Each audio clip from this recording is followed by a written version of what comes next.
everyone, and welcome to the Jam Yearbook. I'm Jim. And I'm Matt. Welcome to 2025 and our first episode as we tackle a different genre of music every month. We're taking a big bite and giving you two genres this time. Yeah, this is a big surprise for Jim because he didn't know this was happening. We thought we'd start with jam bands. And that ends our jam band show right there. And we could even give you another moment of silence for everything we know about prog. Oh, wait a minute. But as we promised, emo. And by golly, that's where we're going today, Jim. Yeah, every month we're going to dive into a genre of music, whether Matt likes it or not, that we've experienced in our lifetime. I'm with you on prog. But however, since you brought up that Grateful Dead box set in the last show. Oh, it's got a soft spot in your heart yes, now. No, it's must listen music for the jam band episode, but you've got to do the homework. No, that sounds like a loser bet, though.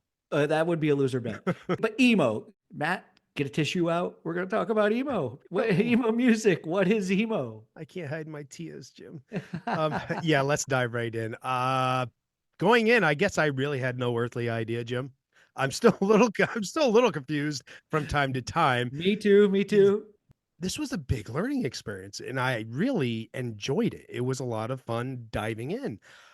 I had always conflated goth and emo a bit. I mean, there's a relation there. They're both in the, punk family tree, but I think I kind of use those labels interchangeably. But emo came from the hardcore scene in Washington, D.C. when the punk band Minor Threat broke up.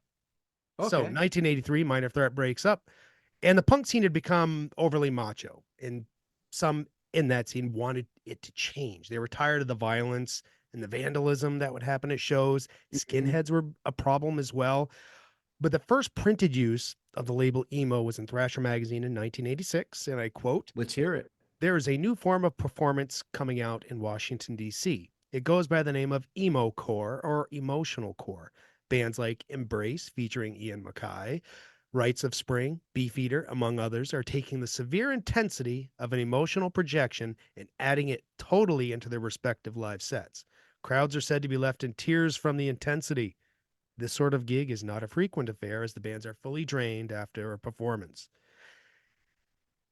Okay. I'm just pausing for everybody to Yeah, kind of roll their eyes the collectively and go, severe "Oh, intensity of an wow." emotional projection. Yeah, even that statement is emo right there. Yes, that is. So, and it's a scene. It's not built on three bands, but those are the ones that kept coming up when I'm looking into what emo is. Mm-hmm. So what does this have to do with Minor Threat, you ask? Well, co-founder Ian MacKaye was in Embrace, one of those bands mentioned in the above quote. Mm-hmm. He also started Discord record label, which catered to the DC punk scene. In 1985 was kind of loosely labeled Revolution Summer, and they were trying to inspire DC punks to be something new. Minor Threat was, they were straight edge. They even coined the phrase, it's about refraining from vices, and let's face it, vices can cause problems. Well, hold on. Let me get a beer. I think I can be exhibit 1 and Jim can be exhibit 2 on any given day. And these bands were creating a new DC sound, and they sang about personal experiences, thoughts, and feelings. Quality wasn't really the most important thing. I think you talked about that kind of raw emotional projection and the experience of the performance and tears welling up as you're, which makes us kind of like, I mean, come on, I've cried at a concert. I have to admit that I have had so I sit here and laugh at it. And then somebody's going to be like, Jim cried at Brian Wilson singing Beach Boys songs. Yes, I did. But as emo, kind of progressed, I noticed that the fans still liked cassettes and living in a world that wasn't full of the new technology that music uses. What do you think kind of plugs that in? Well, emo, it's been a tricky bugger to pin down going through all this.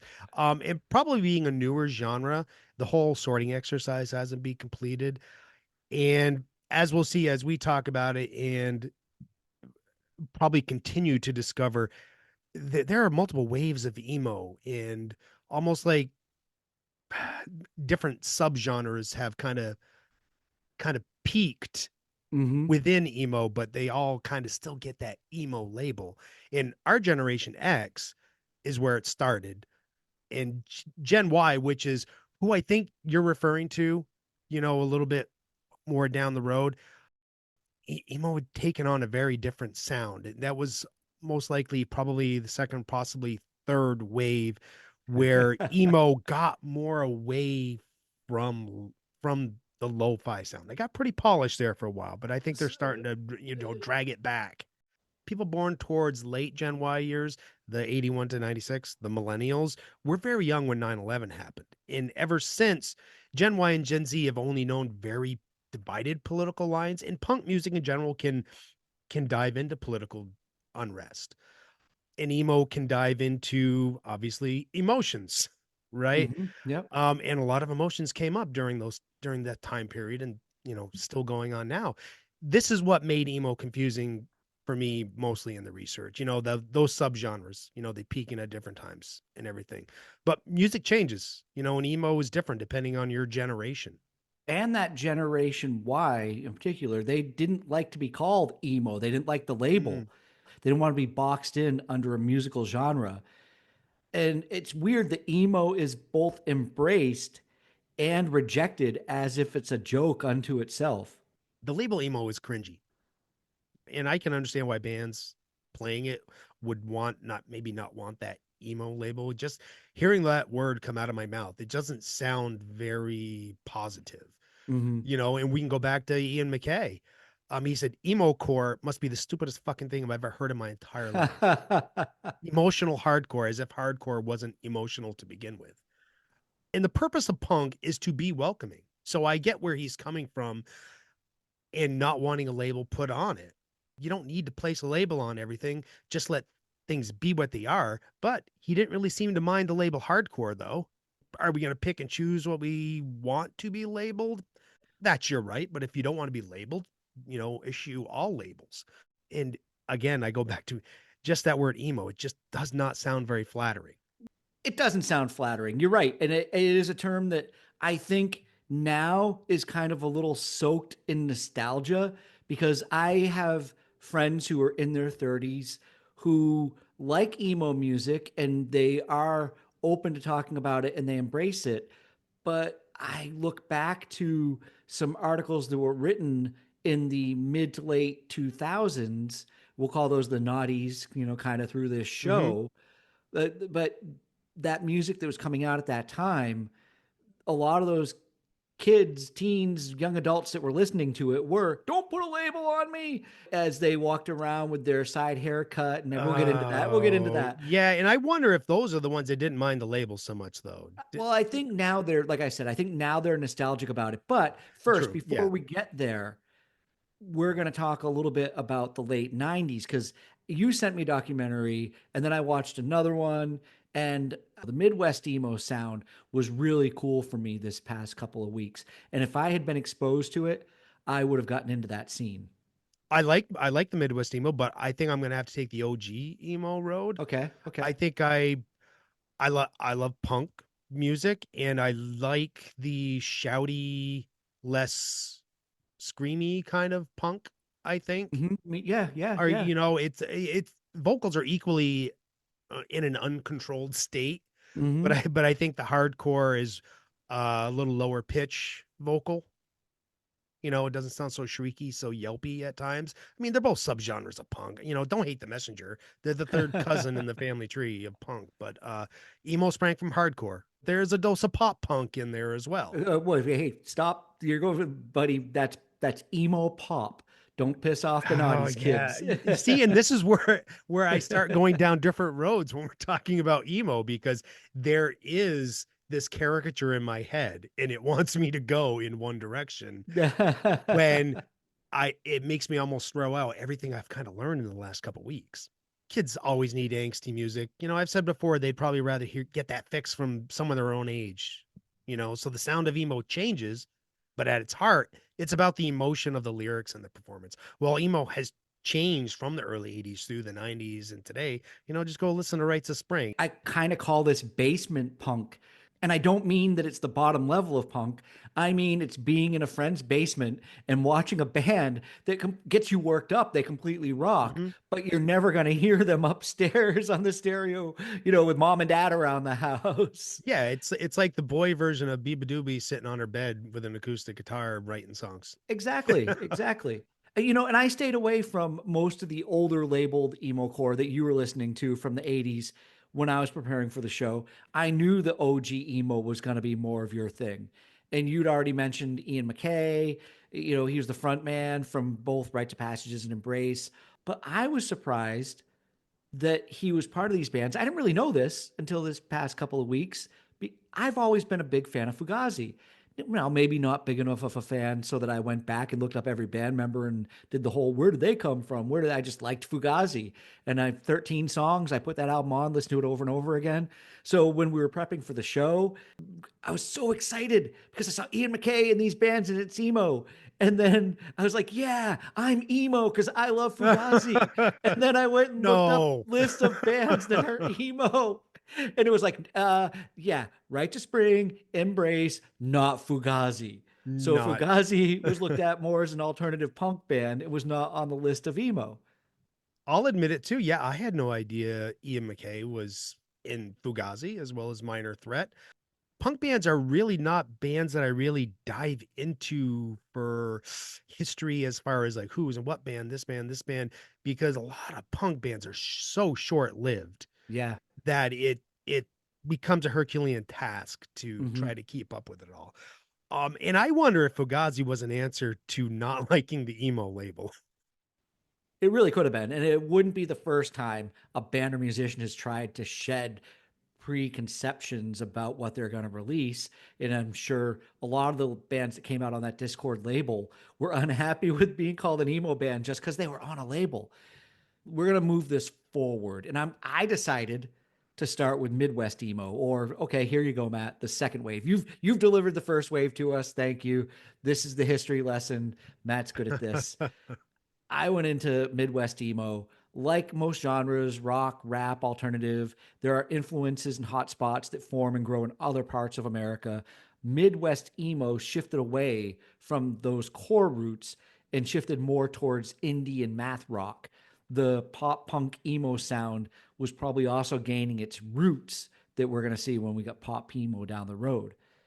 And like I said, I like the aspect of the live show stuff that I saw. It looked like it was fun to be in those shows. And I think when we started this, we had this misconception about emo. We were already bringing up that we didn't know what we were talking Tons of about. it, yeah. But, we saw Green Day with eyeliner and a pounding pop punk sound with personal lyrics in our early 20s. And I thought they were emo, but like Fugazi, nope, Nope. ask an emo fan and they're not. So I guess they had the wrong haircut. But you brought up the haircut thing to me. The wrong haircut. Well, what's the haircut? Come on. Yeah, it's like a friggin' sad Justin Bieber, right? With the swoopy bangs and Matt used to wear a mullet, people. Matt yeah, worked a hey, mean mullet. exactly. Hey, I'm not saying nobody referred to me as a sad little Bieber though, right? I wasn't going around with guy liner and black fingernail polish, looking like I freshly rolled out a Hot Topic. I was probably more of a Spencer's guy. Oh yeah, you were. You definitely were. Right? Yeah. Because that's where your favorite emo band shops, Hot Topic and Spencer Gifts. So the two emo bands that I dug into the most, or I'll say Midwest emo, were the Get Up Kids and American Football. They're probably the two biggest of that genre. Both bands came onto the scene in the mid to late 90s. There's a big difference in quality between the first and the second Get Up Kids albums. The first is called 4 Minute Mile, and it's still a little connected to sloppy punk core emo that it was breaking away from. But then you get to that second album, Something to Write Home About, and this is considered a classic. It definitely is where you hear the pop emo sound start to come from. It's slick, the vocals are a little sharper, and the musicianship's better. You can just hear almost like a completely different band because they've definitely been either working in the studio or improved recording or on the road. They're considered to have influenced Fall Out Boy, The Wonder Years, and Taking Back Sunday.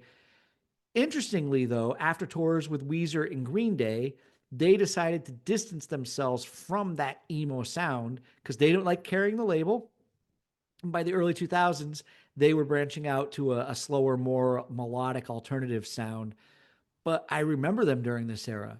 And I think they wound up on my radar after they changed that sound. Then there's American football. I probably listened to their debut self titled album, which it's actually kind of funny. All their albums are just called American football. None of their albums have an album name, which is kind of like, well, okay. I don't know if the fans call them it's one, two, three, something like that. Probably, or there's probably like do you remember Days of the New? Oh, I Yeah. think every album was Days of the New, but it was a different color. So people would just Yep. refer Yep. to, oh, that's the green album, yeah. Or like Weezer, where they Or would do that Weezer. too, Yeah. right? Yeah. But hey, at least they're not sitting around trying to think up an album name, Yeah. before it comes out. That's a good decision to make right from the start. When I was listening to this over and over again in the past couple of weeks, it wasn't because I was always enjoying it, but more that I was trying to, get it. American football is more melodic and probably carries that math rock banner a little bit further. They do have deeply personal lyrics, and the songs use more interesting time signatures. I wouldn't credit them with having the same influence over the pop, emo, punk thing that's going to be on the horizon. These guys, they sound like the AV club in high school started a band and invited a trumpet player to join them. Side note, that's actually the drummer playing the trumpet on the album. The vocals and lyrics sound like the lead singer dated the hottest cheerleader in high school for 3 months, went through all of the little I love you phases of new love, and then she dumped him. How emo. Yeah, exactly. American football was a nice escape to have. It was a good palate cleanser these last couple weeks. I could keep coming back to it when other groups were just got to be too much. And I'll throw Cap and Jazz in here too. Their drummer Mike Kinsella, he went on to co-found American football, and he is an excellent drummer. I really love the drumming in American football. There's like a jazz element to it. You can Hmm. hear some of that math rock. Cap Jazz, they're not much like American football. They held on to the chaos of the punk roots. Cursive too, they fit in the middle of those two bands. It held back the noodling of American football because there is some intricate guitar work going on in American football, some really good layering. Hmm. The chaos of Cap and Jazz, I is what I really kind of got was what I dug into. To me, it had more in common with early DC emo bands.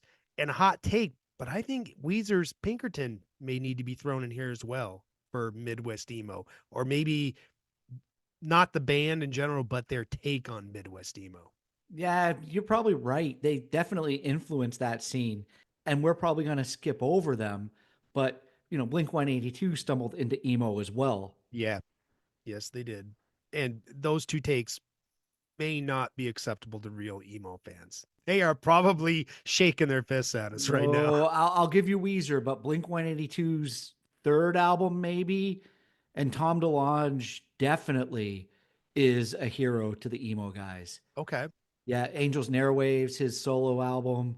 I definitely think he had a bigger influence. And who knows, maybe that was one of the reasons why Blink 182 had a little breakup and then had to come back together because there definitely was a different fan base for Tom DeLonge's stuff than for really kind of the straight in your face Blink 182. Maybe Blink 182 was one of the bands that provided that link between pop punk and emo Mm-hmm. and having that sound really infiltrate emo.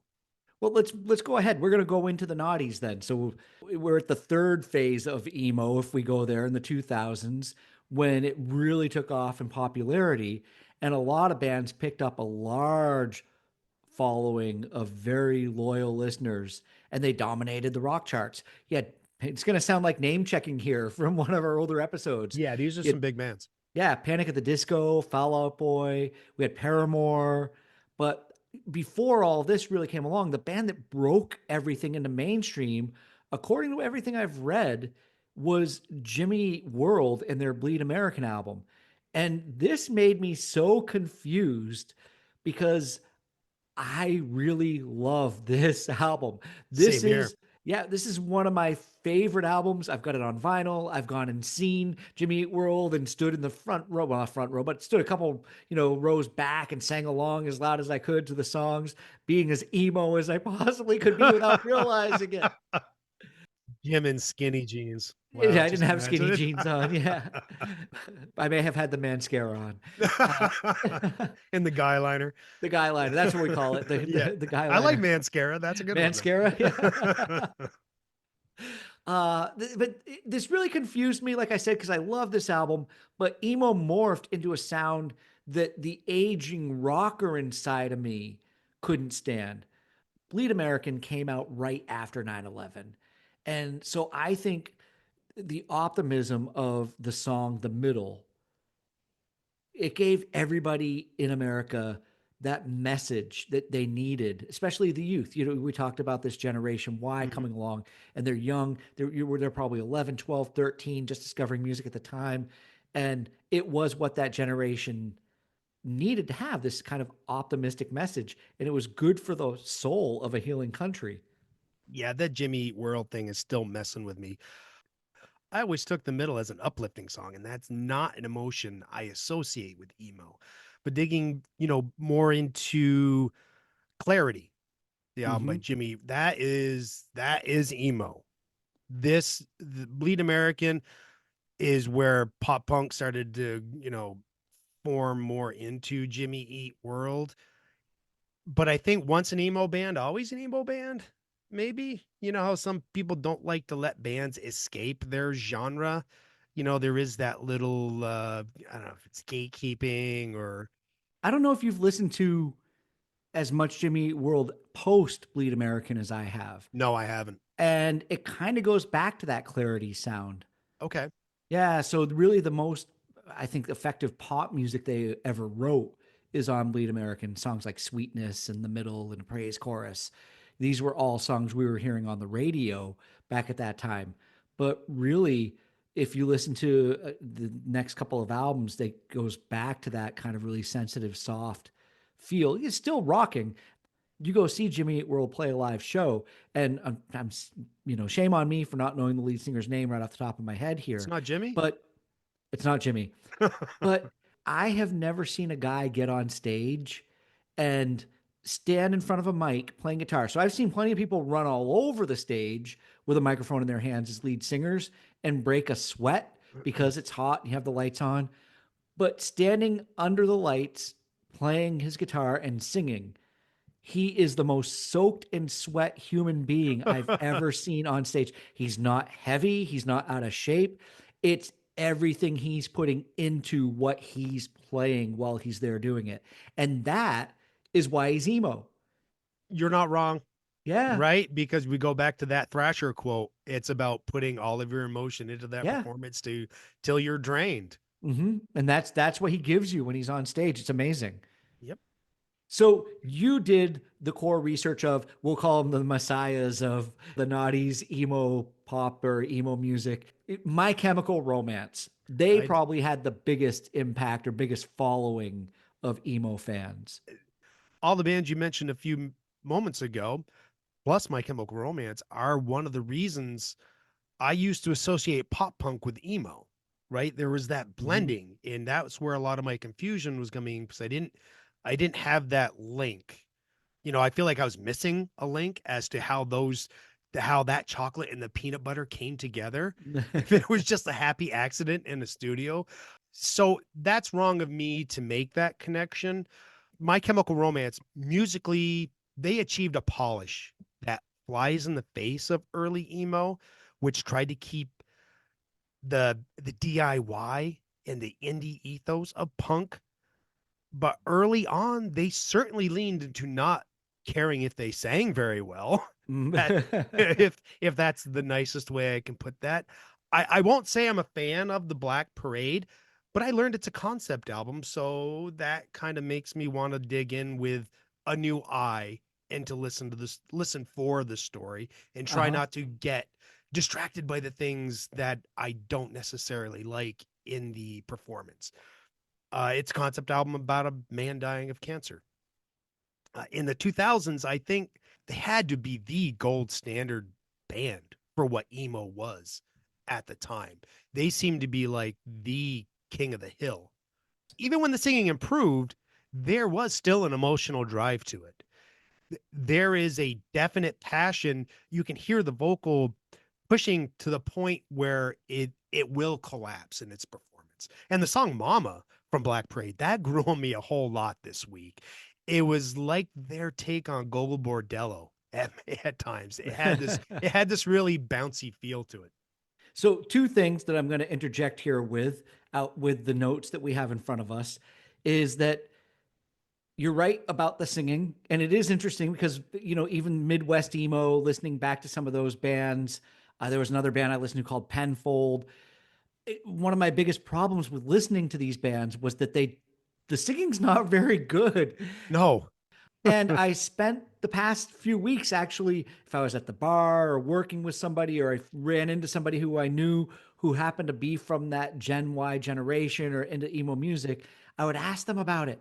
And, what do you think about this or that? And I asked Shane, one of our friends from within our show who does our video work. He's from that generation. And I asked him, why don't you care about the singing? Because I understand that it's about poignant lyrics and that sometimes lyrically things can override the delivery and how it comes along. And I'm fine with that. Listen to Bob Dylan, people. There are a lot of people out there, listening to him sing, and they don't have any problem with it at all because it's about what he writes. But but then I said, well, you wouldn't listen to music where the drummer could write great drum parts, but drop a beat, halfway through the song or Oh miss yeah, no way. That's something, or unforgivable. a great guitar player can write great parts. And fair enough. Shane actually said to me, I had a fair point, but Shane, I'm going to owe this back to you right now because of what I said about Bob Dylan. Because Yeah. if it's great music and you feel very happy with the lyrics and everything that's going on, you're not going to worry. I mean, we talk about some of the jam bands. If we did a jam band episode, these bands aren't full of great singers. It's not about the singing Well, I though. think the thing that got me about emo was that it was that continuous off key singing that would just Oh go on. God, yes. And when Preach. somebody's wailing on the mic, and I think that's the thing about Dylan. Dylan's like, he's not holding, he's not, you're not getting that out of Dylan. Yeah, we're having fun, folks, but look at it from an outsider's point of view. Yeah, the singing in emo is just god awful. Not all of it. Like, No, no, okay, hold uh-huh. on. When you mix the emo in with the pop punk, the singing got better, Oh, right? definitely, definitely. Yeah. Because My Chemical Romance, they're like a Benjamin Button band. Early on, hey, singing, blah, blah, blah, but they got better. They got better each album. Danger Days, that's a really good listen for an Mhm. album. It's nothing I'm going to revisit anytime soon, but it's energetic as hell. It fit the mood I was in, but the singing is still, it's better, but they push it right to the edge at times of breaking down. And sorry, folks, the singing in emo is just not good, but I understand why it's not important. It is about the release. That's fair. That is it is about the release, and I get that, but I don't know how you can have that same release every song for 30 to 40 minutes. It's not a roller coaster ride. It's just like a descent down I constantly. appreciate that you put that homework in this week because I put on the Black Parade album and I listened to the first song, The End, and you know how big of a David Bowie fan that I am. And I listened to Oh, that song, and all I fuck heard you. was 5 years. And this is exactly what this song is, written all over again. Went straight to Reddit. I've got to look this up. Sure enough, oh, they're influenced by him. They're not influenced by Oh, him. They stole the phrasing of the whole song. And I yeah. understand it's a concept album. Maybe it was homage to it. And it's just something, maybe I need the album in front of me and I should be reading liner notes that I don't have where it says, we'd like to thank David Bowie because we were inspired with this I doubt it.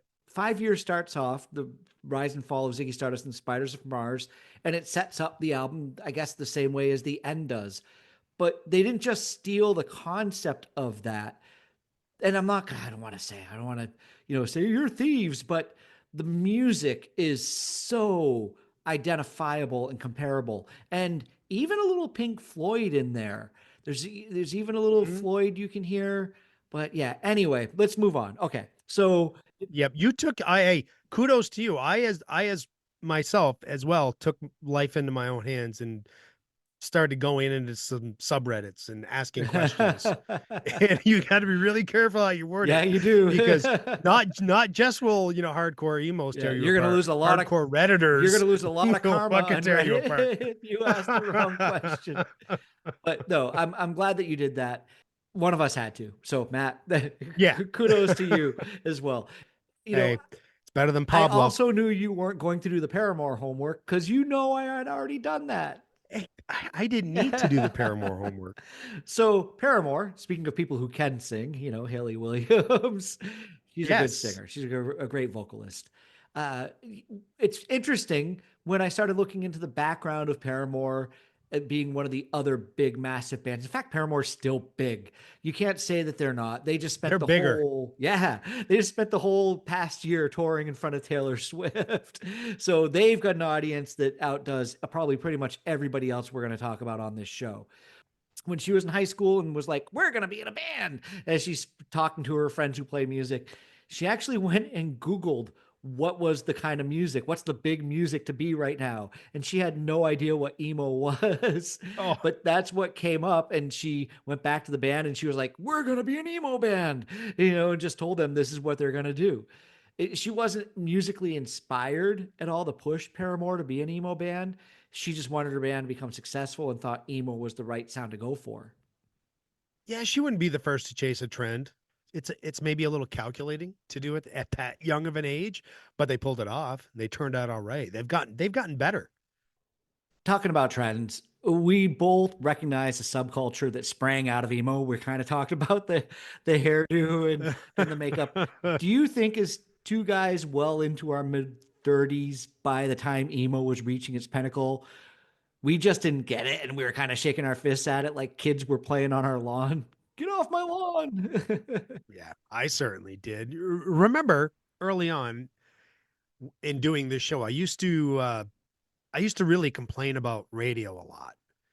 And especially our local alternative Yes. station. And I realize now emo was the reason why. For the longest time, they seemed to play exclusively emo, at least whenever I would turn it on. And maybe it was the screamo. And obviously, sorry, just not a huge My Chemical Romance fan. That's something we haven't even mentioned here was the screamo. No, not yet. Yeah. I just assumed that's the direction all art rock took, but it was just a genre switch. And maybe it sounds like we're kind of dumping, or maybe I'm just dumping on it a little bit. The dam is kind of broken. Just that version of emo, I just wasn't a huge fan of. When you were just talking about My Chemical Romance, you mentioned an album that wasn't the Black Parade. And somewhere out there, a My Chemical Romance is like, yeah, you talked about hearing it at the right time, how it affected you. Yeah, yeah, exactly. So you're not being dishonest with your feelings, but you're not dumping on it that much. And I think that there's a disconnect that we feel that comes between what we watched as that come along culturally as to what we were hearing musically at the time. We were like our dads would have been in our generation. Sorry, I brought up the mullet earlier, but I'm sure your dad watched you walk through the house and was like, oh, Jason, What come the on. What is fuck he is up doing? with Matt? Still trying to figure it out, Dad. And there are definitely generations of people who, come on, man. What do you think my parents thought when I walked through the house wearing parachute pants? It is, Jim's going into the service. yeah. I'm not jumping out of planes. That's not why I was wearing those.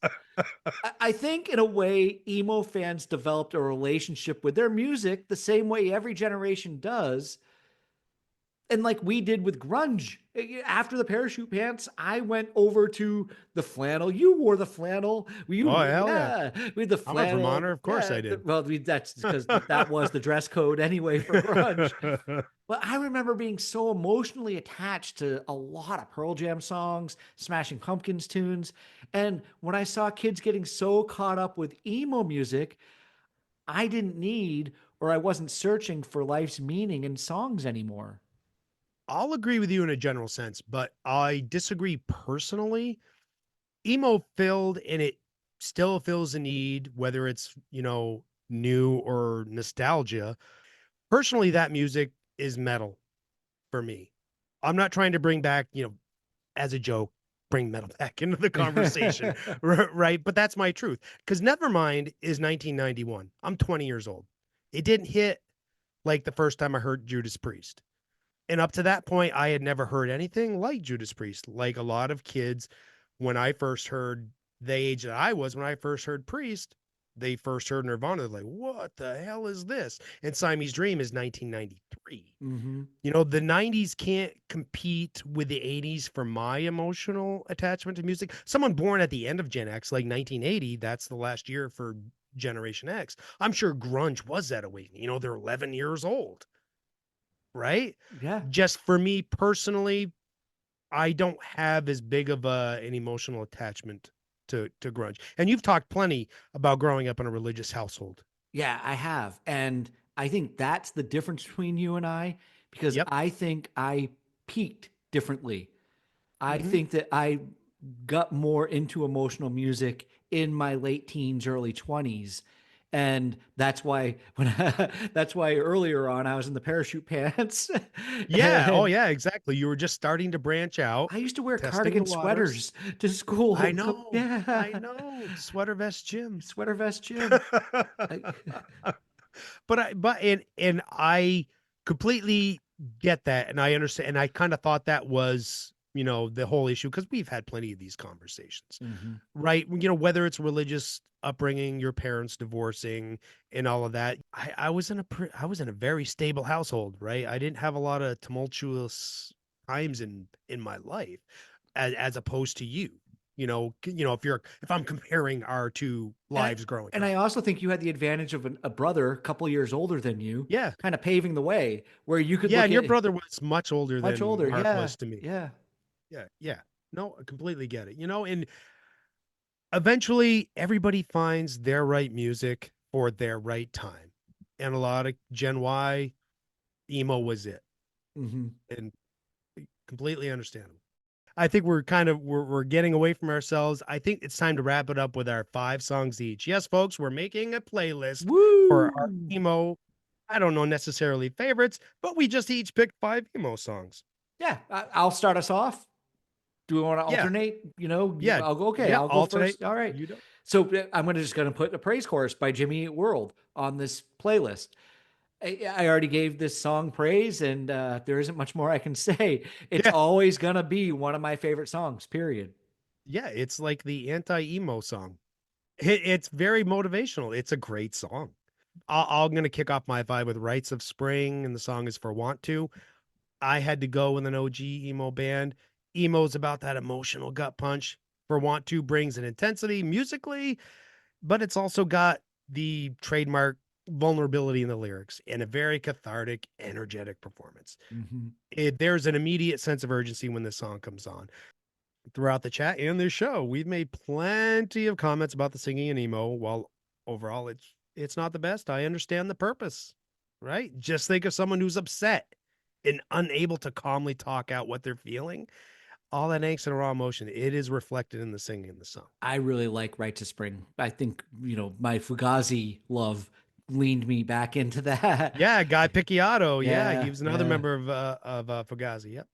So I'm gonna go back to Panic at the Disco. I think I brought this to the show on one of the other I think you playlists. did. I Yeah, remember us having a conversation about it. It's a but good I love song. this. So instead, maybe I did bring it up, maybe I didn't, but I just think it's funny that Panic at the Disco has that exclamation point, Panic at the Disco. Like That's how we the should always say the name of that yes, band. Panic at the Disco. We should always from now on. But this is a song that you can just get into a car, go for a drive, and sing along to. It has a great, cool Beatles feel to it. And I do think that's intentional because the horns kind of give it away. But Yes, they I do. love the rhythmic structures. There's little guitar lines underneath.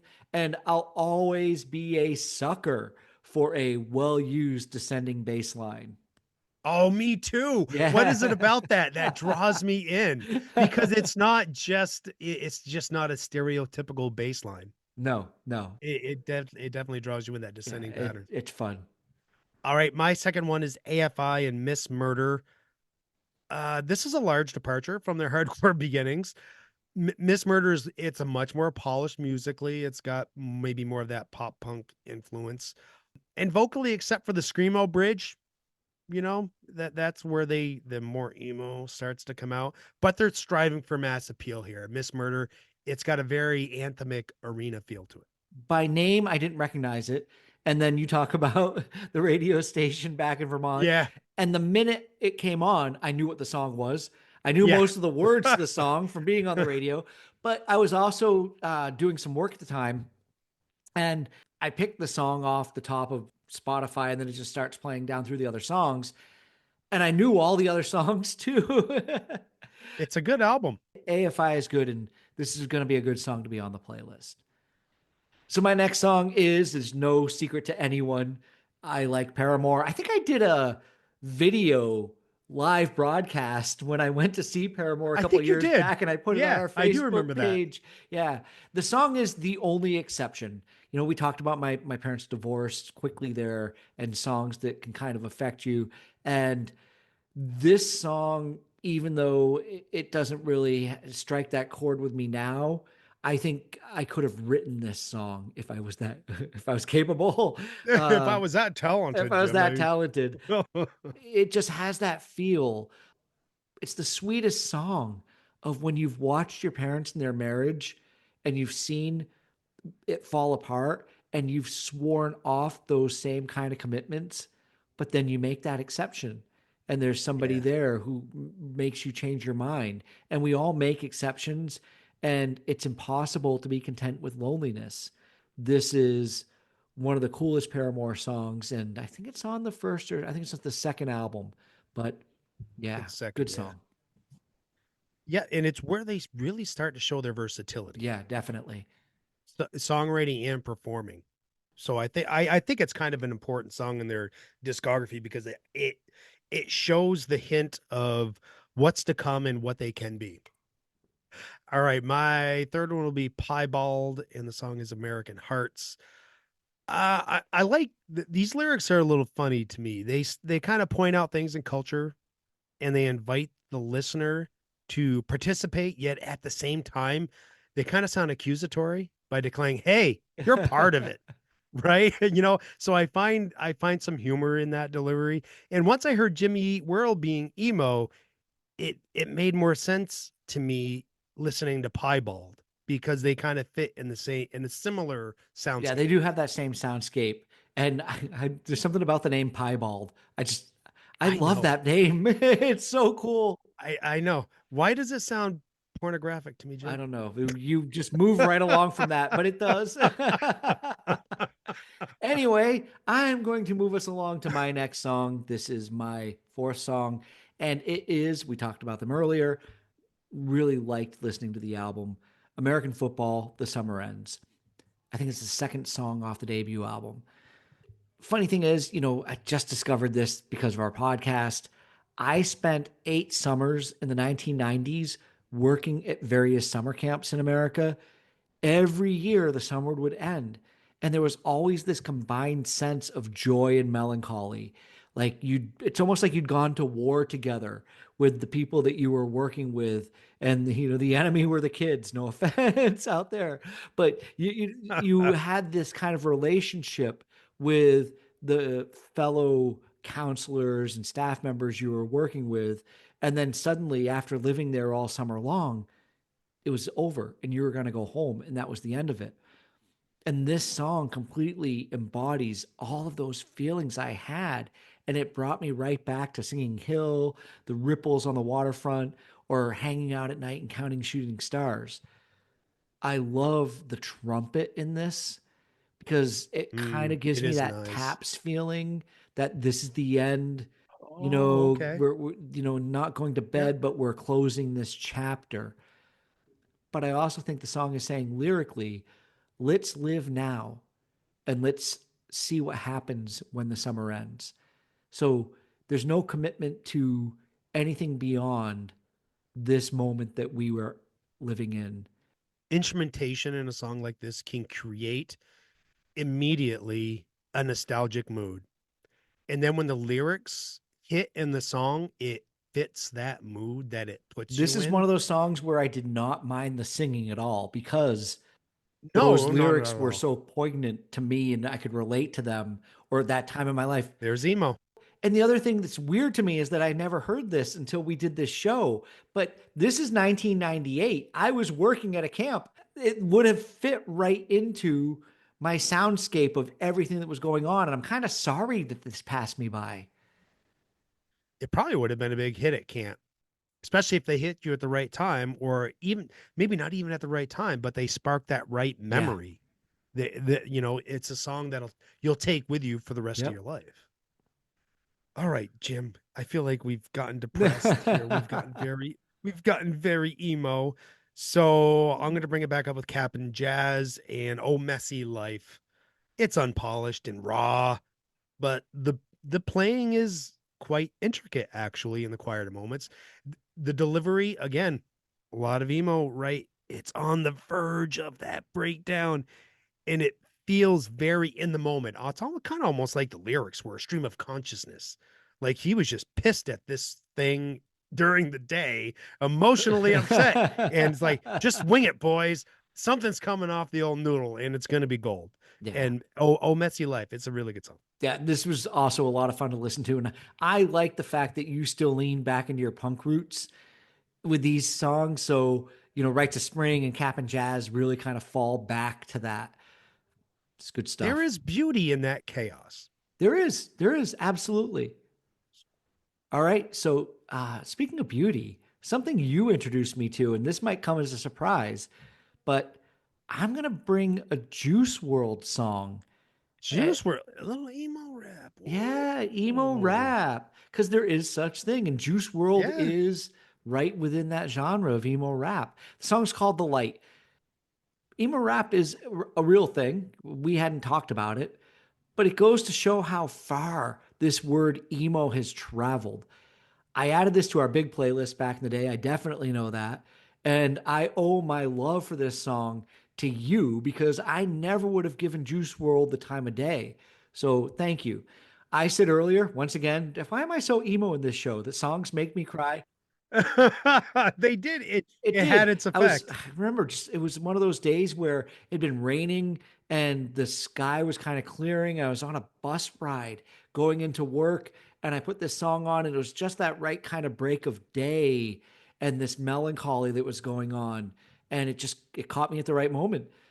This song only came out a couple of years ago, but it's proved to me that we can have songs that hit us at the right time no matter what point we're at in our life. I completely agree. I don't dig on all of Juice World, but he manages he manages to capture melancholy and pain, and it's reflecting his knowledge of his substance abuse. He's well aware of his substance abuse, Oh yeah. right? And uh he's acutely aware. Hmm. And it can be kind of tough when you hear somebody who is gone, he's not in the world anymore, create or have a song released posthumously that is emotional. It can kind of tug on the heartstrings. Hmm. Okay, my last song, the last song actually of the show that we're going to add to our emo playlist of Jam Yearbook Here we go. is the Get Up Kids and Overdue. I saw Get Up Kids appear in my emo band searches, and it really threw me for a loop. Again, kind of like Jimmy Eat World, because I never really associated them with emo. And I remember listening to them in the early 2000s when I was getting into indie bands. There certainly is a slice of indie that crosses into emo territory, and this is one of those songs. It's much more subdued than their earlier output. Like a lot of bands, that mature over Hmm. time, they lose that edge, and some bands it doesn't work out for. But for me personally, an emo fan might disagree, but for the Get Up Kids, it worked to their benefit growing up. I think they still put albums out. I think they do. Yeah, my new music searches from time to time. But this is a cool song. And this is one of those songs that if you'd put on our playlist back in the day because you were going through your emo Indie phase. face. Indie phase, Indie sorry. face, Indie man. phase. Oh my Sorry. God. I'll Yes. never publicly admit to going through an emo phase, but Yes. Well, you were kind of damn emo well when everybody went through yeah, an emo whatever. We know a phase. lot of that emo music or Everybody. Hair metal ballads were just emo. Come on. country If you music ever is just emo. if you ever oh my God, you're so true. But if you ever made a mixtape full of hair metal ballads, that was your emo mixtape. Yeah, it probably was. All right, that's it. That's enough of us talking about what we don't know anything about, but we did our best to Oh, I make it love through. talking about things I don't know anything about with such authority, Jim. That is what the beer gives you, the authority to sound like you know what you're doing. I hope there's at least one fan of emo out there today that's not completely pissed off at us as we get to the end of this show and they say, you know what, for a couple of old guys, they really locked it in. I hope so. But we got to lock it in because that's the end of the show and we got to announce what's going to go on next. And what is going on next, Jim? I think we're going to bring on the January album anniversary. January and February album anniversaries. Oh, that's because right, we're like combining. November and December, they suck. Suck. Yeah, we'll do our best, everybody, to do what we can by that. But we'll do that episode. And then actually, that's our 99th episode. And then the one after that will be our 100th episode. So maybe that's plan something special. Yeah, we're going to do something. Yeah, Special, yeah. But hey, everybody, thanks for tuning into the Jam Yearbook. We know there's plenty of ways you can spend your time, and we want to thank you for spending it with us. And we'll see you here back next time for January, February album anniversaries. Peace, love, and podcast.